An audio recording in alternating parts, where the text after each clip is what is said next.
gonna just dive right into this topic, which is that in a move that shocked most movie fans, the Academy of Motion Picture Arts and Sciences just mandated that Academy members must watch every Oscar-nominated film in order to vote. Okay, so are we surprised that Academy members didn't have to watch the nominated films? Yes, thank you. First of all, shame on them. Shame on them.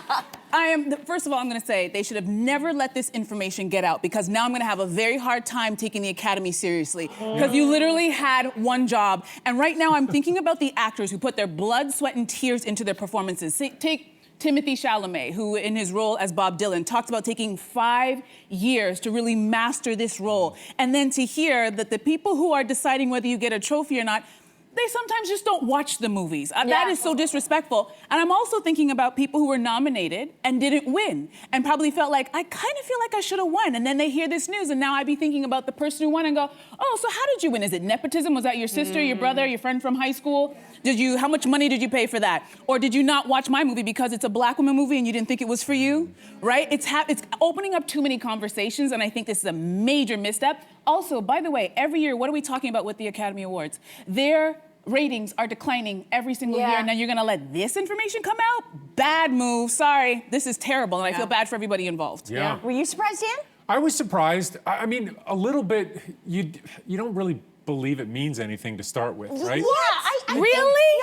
I'm with you. I mean, I really do. what makes a think movie that. better than another movie? I mean, different movies, it's art. Like an art contest. I know, but we're talking about voting. But there are also close to 10,000 voters, and they're not always just like people who are deep into the craft and do it for the love of film. There are like people who are just on the money side of movies. There are musicians who maybe don't know a heck of a lot about movies. And it feels like, for me, this explains all of those heavy Oscar campaigns. You know how every year they're just like, someone, it feels like, is shoved down our throat, or a picture is shoved down our throat, and it becomes less about who was the best actor, what was the best film, and more about like what was most popular, in a sense, sometimes. But no, but then that would like... Or who was the break, who is the darling, who is the underdog.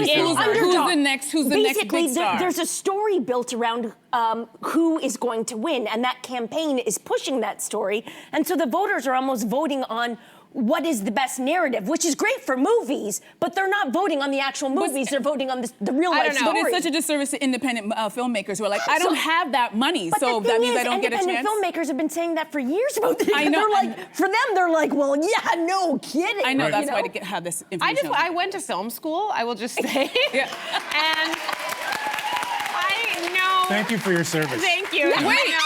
For that Let's find out if she watched the movies first before we thank her for her service. The thing is that, like, I can... Did you go to class? I know so many people who are so passionate about films. They would need to only go to any given film school across the world, probably. Find those people who are so passionate, and they would have a breadth of knowledge, and they would have a kind of objective view. They're not necessarily being swayed by anything other than their passion for film. The Oscars is big money. It's get the movie stars out, make them walk the red carpet, fill up our social media with all the pictures. That's what they're optimizing. And so, what is the best movie? It's the movie that's going to make. Okay, but what about the argument that they had one job? You have one job. Yeah, fair. You have one job. You're right. Just watch it. You're right. Watch it. And Maybe also, not even all the way to the credits, but just watch it, so you are basing your opinion based on what you really think about it. I presume that all these Academy members pay membership fees, okay? So why couldn't a certain percentage of that money go to, like, let's say a random amount of 100 people, objective people, make them sit in a room and watch all, and I think that's now what they're going to be doing. I would do that. I would love to do that amount of time. I would love to do get that. there. It was funny what you were talking about, going to film school and getting the 100 people who really love film.